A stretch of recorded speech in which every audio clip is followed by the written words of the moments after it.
Hey, all right. Cheers. Boy. Tell them where we are. Well, InebriNation today has washed up at Invertase Brewing Company in Phillipsburg, New Jersey. And I'm starting out with a chocolate peppermint stout. This is their $12.25. That's the name of the beer. Chocolate peppermint, killer peppermint, great chocolate. I think I'm going to have another one, maybe.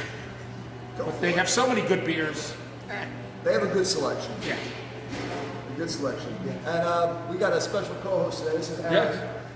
Cheers, everybody. How you doing? We didn't have Chuck couldn't make it. Mikey Bones, of course, he was out in Arizona. And Groby isn't allowed out of the house. Not Groby. Sorry, Boogie is not allowed out of the I'm house. not allowed out of the house. Everybody always throws me out. Yeah. Boogie's not allowed out of the house. Yeah, Boogie can't. Unless he's in the shed. Yes. All right. We have to do a show from his shed. Well, we will one day. Let's do it from the shed. Aaron, what are you drinking? Oh my God. Yeah, I was thirsty. What do you want from me? This is the Bohemian Pilsner. I forgot what it actually was called, but it's like a perfect beer to start off the day with. It's like a little palate cleansing. Nice. I think I might do that one next. You know, that looks good. I was checking that out too. I'm like, let's see. I never turned down a chocolate. That's what that's with candy cane stuff too, peppermint or whatever. Yeah, it feels like Christmas all over again. Yep. And guess what I started with? A Belgian triple. There you go. I knew he was going to do Yeah. that. I knew it. You told me before I got here. I'm like, yeah, that's what I'm going for. And it does not disappoint. You might want to try this next. Is it good? Yeah. I'm gonna get a flight. I think I'm gonna do a flight. Yeah, the flights are the way to go, man. You don't know what you want. Yeah. Try a whole bunch of different things. I got the Bohemian Pilsner there. I got chocolate stout and their breakfast stout. Oh, so you have one. Yeah, I got chocolate porter, not the stout. Chocolate porter and the breakfast stout. Okay. So I might be tasting that later. We'll see how that goes. Yeah. I don't know what they weigh in at, but they weigh in a good taste. Yeah, I don't think they really don't have anything that's too unruly. Yeah. I think that Belgian triple is like 8 something, a high 8. And that's probably about the most, I think. Yeah, well, I'm enjoying it. I think it's pretty good. So hopefully in a little bit we'll get some of the staff on here with us and Yeah. they can tell you about the history of this place. Yep. All right. We'll be right back. Hey, it's D10. Yeah, Splatterhead. it's Splatterhead over here. We're at Fox and Hare Brewing in Port Jervis, New York. What do you got there?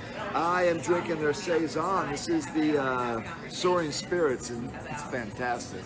And I'm drinking one of my favorites that I don't normally order because I'm usually driving. This is an Imperial Stout, barrel-aged.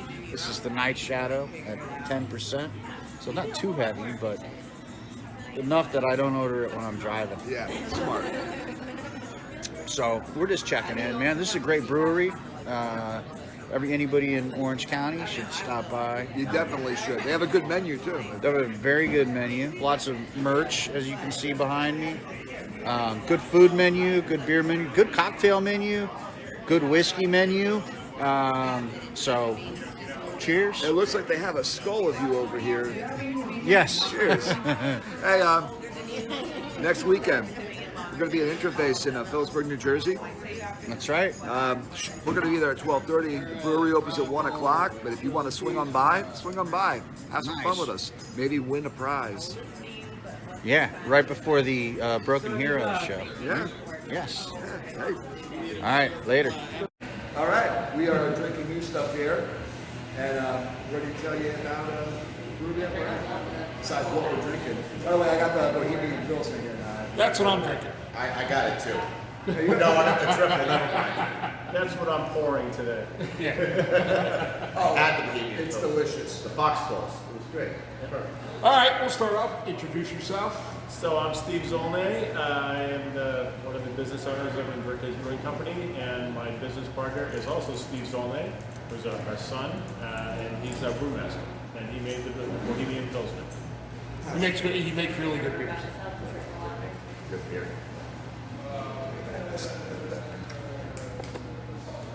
Oh, there we go. See? That good? Yeah. All right. See, we do need a producer. I did go to school for this stuff. But when I went to school for it, cell phones didn't exist. All right, Steve. when did you guys open? How did this whole thing come about? So when my son was 14, he got me Father's Day beer kit, make really bad beer on the stove. We made a horrendous mess, but then we started brewing more together, the two of us. And his skill level kept getting better and better. By the time he was 18, he was making beer better than me, and I just kind of threw my hands up and said, "That's all you." We decided one day we should think about opening a brewery, which I said, "That's a crazy idea." But I'll sit down and do the math and ran the numbers and said, if we do enough sweat equity, we can put this together and launch a family business. So we're a family-run business. We have my wife she tells us what to do. She's a microbiologist. Oh, all right. And then I'm a biochemist by training. So the name Invertase is an enzyme that's involved in the beer making process. All right. And then our son, he's a mechanical engineer, so his attention to detail is exquisite, so he makes really good beers, and that's his space. So he runs the back, and I run the front, and my wife tells us what to do. So, True family business right there. so we launched officially in October before the pandemic, and we had 3 really good bumping months, and then the state shut us down for 2 months. Yeah, it's a typical thing we've heard from a lot of breweries we've seen recently. So we pivoted real quick, and we did cans to go out the front door. We had a blast doing that. And then come spring, we launched a beer garden, and so people could come and sit outside safely and comfortably and pretend there wasn't a pandemic going. So we had really good summers, and hopefully now as things are waning, we'll continue to be busy throughout the year. Well, with the way these taste, I can't see why you won't eat this today. This is delicious stuff. People need to come by here. So, you opened it like 3 months before the pandemic, but how soon did you start planning before that? So it took us a year to build this out, and it took us a year of planning before that. So it had been in works for a couple of years before we actually opened the business. Okay. Now, it's a nice building you have here. It was a daycare before. Really? It was a child care, daycare, and now it's an adult daycare. I think of all the times I've driven by here going to the Freebridge. I never really paid attention to anything that was around here, but I probably saw a daycare sign sitting around here. Just gonna say, I've lived here 2 years now, and I bought a house here right before the pandemic, literally like 2 weeks before. I've driven by here so many times, and I am so mad at myself for never walking in here. I'm gonna do it. All right. I can't wait. I'm so mad at myself. And good beer. Thank you. Well, we're in the happiness business. The goal here is we have these big tables so people can hang out and have fun. And they're dog friendly. Dog friendly, and we have root beer, so we're family friendly. And we do all sorts of events. Our trivia host is actually in the corner there. We do regular trivia on Thursdays. Oh, that's We do great. That's great. Music trivia on Sunday. We've been fooling around with bingo on Friday nights, which is really a lot of fun. And then during the summer months, we have bands out in the beer garden. And from the last time I was here, they've expanded the beer garden quite substantially. And now it has a stage. We're finishing on building our stage, so the bandstand at the end of the back of the beer garden. Food trucks show up, just have fun. All of them, all the way from lobster trucks all the way down to taco trucks and everything. in between. Really? Yeah. Yeah, I know. Lobster truck. Yep. They come a couple times a year and the line goes around the block. Yeah. Oh, yeah. Now, we have a friend of the Cousins show. Lobster? That's them. Yes, I ran into them at several places, and the line was always Cousins Lobster. We should get them on. We got a friend of the show, Harry's Little Kitchen, that's an empanada truck. That's phenomenal empanadas. Yeah. Oh, you hear that, Harry? Yeah, this is probably the best empanadas I've had. We were at the Raceway Park Beer Fest 2 years ago. Yeah. And he brought over a platter of everything to us. And everything was so good. Oh my God. So Harry, if you're listening, we'll trade beer for empanadas. Yeah, Harry makes it killer. All right, throw out some info on the beers. I had the chocolate peppermint stout. It's called 1225, and to me, off the charts chocolate peppermint is perfect what I'm looking for. When I see that in the description, that's what I think. So we have 4 things on tap that are always on tap. So we have a Hazy New England, we call it 1954, that's our flagship beer. Half of our beer sales is that beer. Then then our next one is American Pale Ale. And we have the Belgian Triple, and then the Stout, 1726. So those beers are always on tap, and we did that on purpose so that people have different tastes. People have different things they like, so those are always there. And then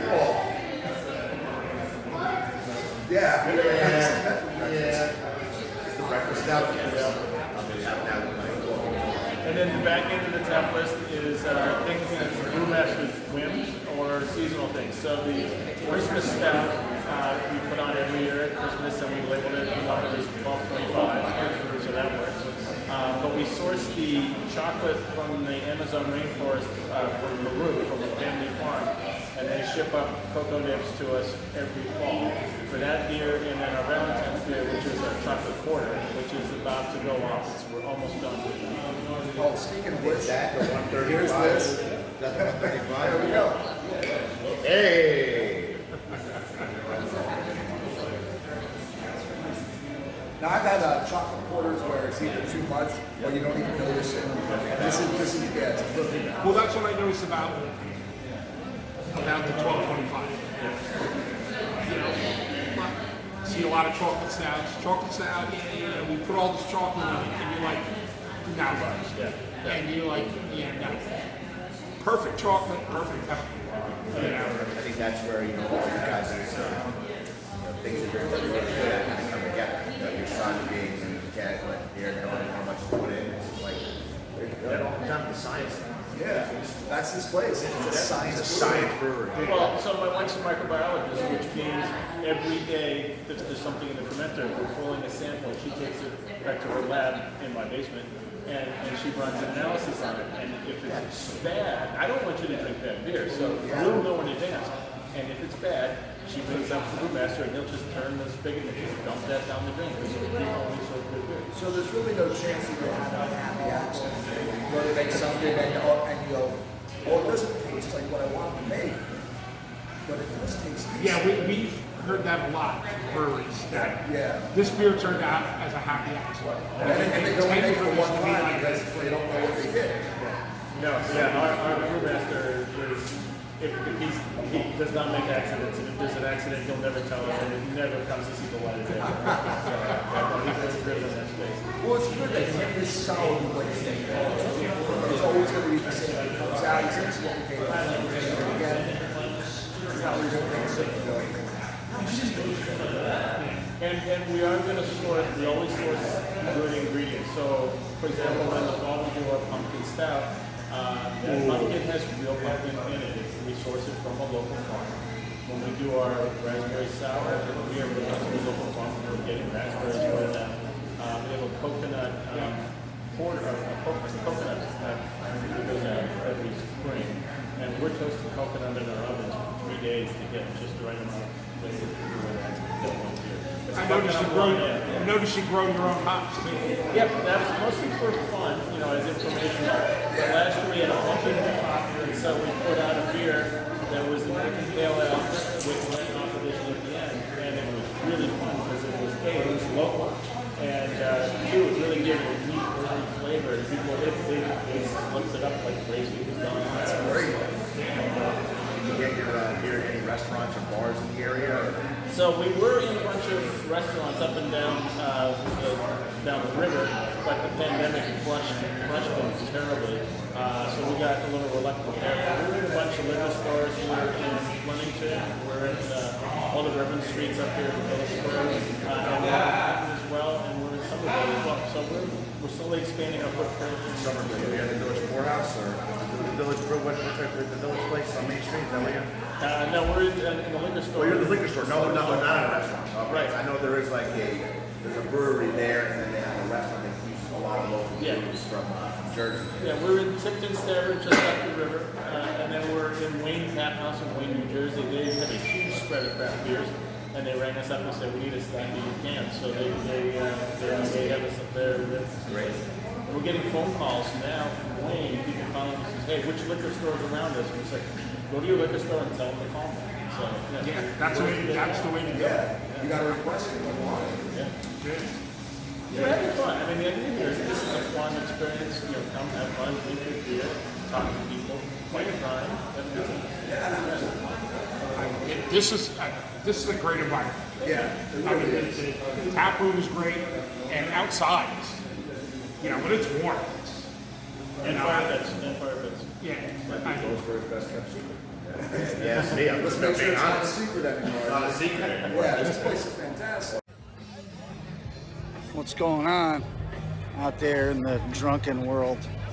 This is Splatterhead, and I am all by myself at the Atlantic City Beer and Music Festival, and it's massive, and I gotta control myself because I keep going up to these places and ordering these little tiny cups of 9 point whatever beers. So I'm doing a lot of walking, pacing myself. I've only had a few samples so far. Stopped by Bolero Snort, stopped by Cypress, made my way over to Muckraker. Had a nice one of Tom Muckraker's Blackberry Lambics. Really nice. A little vanilla in there. He's pouring fancy pours over there too. He's got his little carafes or whatever the fuck you call that thing. Talking to some breweries, setting up some interviews. Most of them will probably be tomorrow, probably in between sessions, but anyway, I'm fucking here and I'm gonna do some recording in a little bit and drink some more fucking beer. And I'll see Groby and D-Tom a little bit later. Adios, motherfuckers. And we're back. There we go, and we're back. Yeah, we ran out of space before, so. So we were talking about events we were doing, and we do Chili Fest coming up, and everyone gets to come in, try a bunch of chilies, drink some beer, and vote on who's the best, and then we give out prizes and stuff. Is it just chili local or is it from all over the state or? Whatever restaurant wants to represent. So it's a chili competition. It's like a cook-off. Yeah, it's a cook-off. Yeah. I'll be following social media for that one. And then just, usual chicanery throughout the season. And then we're going to do, we did Oktoberfest last year, we'll do it again with Stein Holding. And we did, the pop-up band and all that. So, those sorts of fun things. Any beer fest coming? I was going to ask the same thing. We have not gone out to Beer Fest lately. We're going to think about getting back on the circuit. With COVID, we've kind of been stepping out of that for the time being. Yeah, best bet would be the outdoor, something like Atlantic City or whatever. Is that not the one? Yeah, it's not there. Yeah, Atlantic City. That was huge. You guys just went there. Yeah, we were on one last year. So based on the inside story we just had, any thoughts on entering like the Great American Beer Fest? Probably. So the interesting thing, and the reason why I think Brewmaster was really strong, was by the time he was about 20, he was making good beer, and he really felt that this was the show. So we entered him in a decent-sized competition, and he did very well. But being a perfectionist, very well was not good. He went dark. Literally went dark, and was just in his room. And when he came out, he'd been studying like crazy. And his beer just went boom. Then what happened? Wow. So failure was not an option. But yeah, I think we will be loading stuff back into some competitions again. That's great. I'm looking forward to see what you have in the future. Now, you mentioned you have a root beer. Now, you make that root beer here. Yeah, absolutely. We do it for several reasons. One, we're family friendly, so there's that. And then, if people had a bunch to drink, they still want to have root beers for that. And then pregnant women. And it's really cool. There's been 3 occasions where a guy will have come in and you'll order a beer, and she said, "Oh, I'm going to sip my beer. Give me a root beer." And I just looked at her, and in all 3 cases, they said, "Yeah, you don't know I'm pregnant just yet." Any plans for anything else? Like ginger ale or ginger beer? Right now, we're just doing the one beer, the one soda. We may do something else, but But a hard one. could do that. That'd be pretty cool. We have seltzer. Yeah, we do a hard seltzer, and You have a seltzer, okay. So we source all ingredients, for that. So we're not going to do a syrup. We're going to do. We have a peach seltzer on there. We'll do another one. But yes, peaches were harmed in the making of our seltzer. Okay. That's horrible peaches. Yeah. Cool. All right, you guys got anything else? Anything to plug? Just come, be happy, drink beer, and do the Ale Trail, which is in full swing right now. That's right, you are on the Ale Trail. That's a new thing that just started in the last month or so? Yeah, I think it's been great because it's really pulled the 6 breweries together. We were close, but we became much closer. And sharing each other's customer base has been fantastic. We're meeting new people and new ideas. And Yeah. Now, who are the other breweries on this? So it's us in Invertase, and then we've got Buntsville in Washington, and then Hackettstown, which is ground zero for Mansker, Zigmeister, and Jersey Girl. Right down the street from Mansker and Skylands. And then we've got one over the border in Sussex, which is the Angry Eric. Angry Arrow. All put out really good beers, and it's great fun to go travel around, meet new people, and have fun. One last question. Where's the, so other than the DC, where is the furthest someone's ever traveled to this brewery that you've heard, that you know? We get a lot of people from Brooklyn and Queens. That's a killer beer scene up in Brooklyn. Oh, it is. And they're flying down here. They're actually doing beer passports out here with us because they've heard about us. But we get West Coast people. We get some people from Europe on occasion. That's cool. That's how you know you're running a business. Yeah, then they start judging you on your Pilsner real fast, and you gotta be. Okay, you can wrap it up, draw out your socials, website. Yep. So come to our website for information. We're on Instagram and Facebook. We dropped the MySpace account a couple weeks ago. Oh, okay. Yeah, I was looking at that. That's fine. All right. Thanks for having us today. Always a fabulous time being out here. And we'll be back. Yeah, stop by. All right, thank you very much.